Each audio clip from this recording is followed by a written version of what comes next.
Welcome back to another quick guide. Today I'll teach you how to use velocity effect in CapCut. And it's literally an easy process.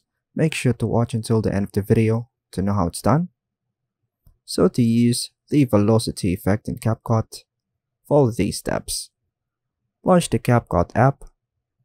Then open your project in CapCut by tapping on a new project. Then tap on Add.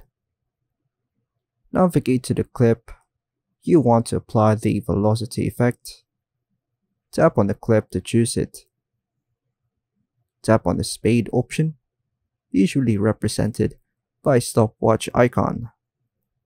Choose the normal, then adjust the spade by dragging the slider or entering a specific value. Then tap on the check mark.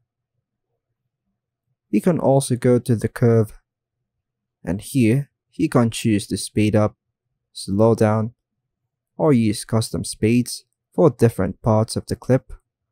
For example, I choose the montage. You can also use better velocity effect by tapping on the check mark.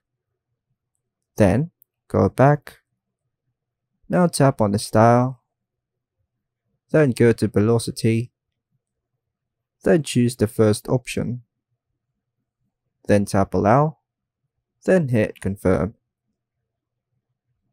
Preview your changes and make further adjustments if needed.